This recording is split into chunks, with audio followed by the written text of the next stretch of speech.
La hambruna en el Cuerno de África no logra movilizar recursos para paliarla a pesar de las imágenes de niños muertos por hambre y de que se amplió el plazo para recibir donaciones.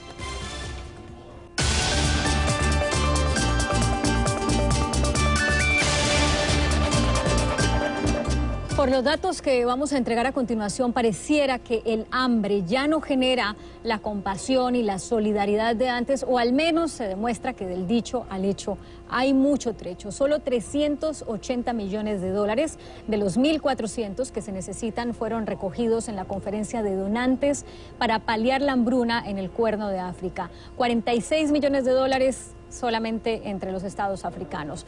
Para hablar de ese tema nos acompaña Peter Fenoy, el director de la organización Visión Mundial en Bolivia. Bienvenido, señor Fenoy. Hola, ¿cómo estás, Claudia? Muchas gracias por este espacio. Gracias. Bueno, lo estamos entrevistando porque usted tiene una amplia experiencia como médico misionero en países de África como Sudán, Uganda, Kenia y Somalia. Mi pregunta es si cree que la imposibilidad de recolectar el dinero que se cree necesario para paliar la hambruna se debe a que nos acostumbramos o empezamos a ver como normal que en el mundo haya hambruna.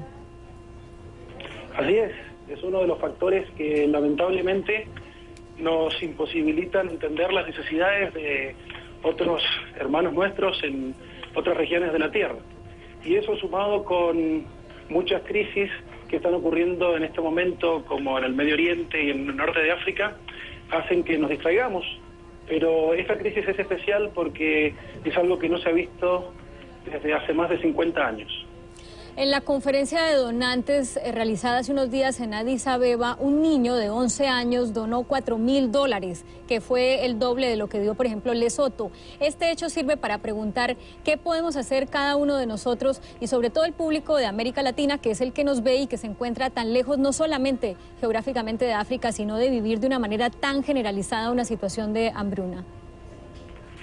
Tal como lo expresas, nosotros aquí desde América Latina podemos cumplir un rol que puede ser crucial en este momento en que todos, como ciudadanos de este mundo, tenemos que unir esfuerzos para poder participar en esta campaña global que se está realizando para poder salvar a más de 12 millones de personas que en este momento están en riesgo de no poder comer, no el día de mañana, no el día del pasado mañana, sino por los siguientes meses.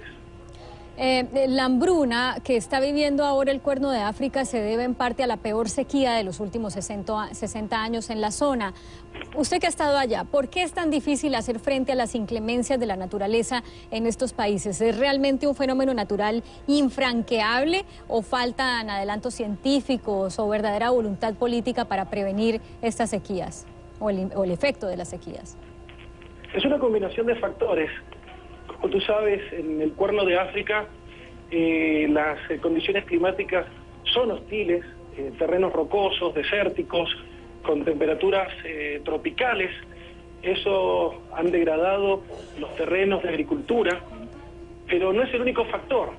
Un factor que ha jugado un rol muy negativo es el hecho de los conflictos recurrentes y que ya se han hecho endémicos en la zona del Cuerno de África. Eso no ha permitido que pueda haber un mayor desarrollo en esos terrenos y en esos países, y bueno, y las instituciones no se pueden ocupar de sus ciudadanos porque están distraídos en otras temáticas relacionadas con la política y la violencia.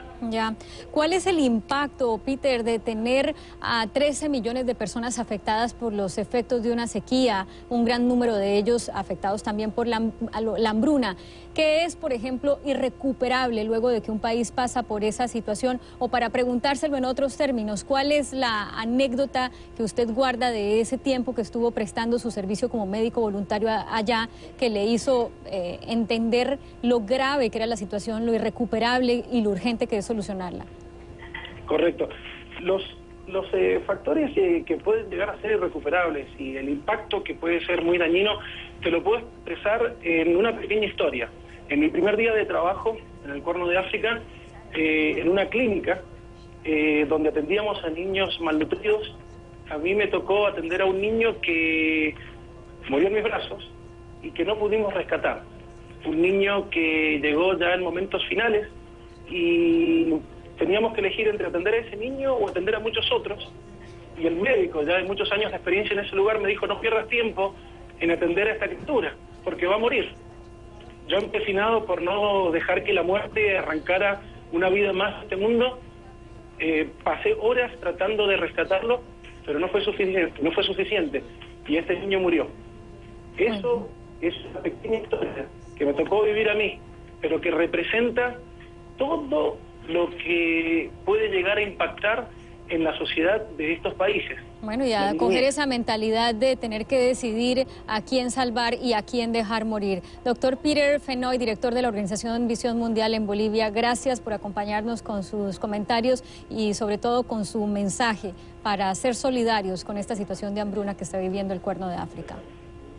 Muchas gracias, Claudia, y espero que todos podamos unir nuestros esfuerzos y entender lo importante que es colaborar en esta campaña para rescatar y salvar las vidas de los que tanto lo necesitan.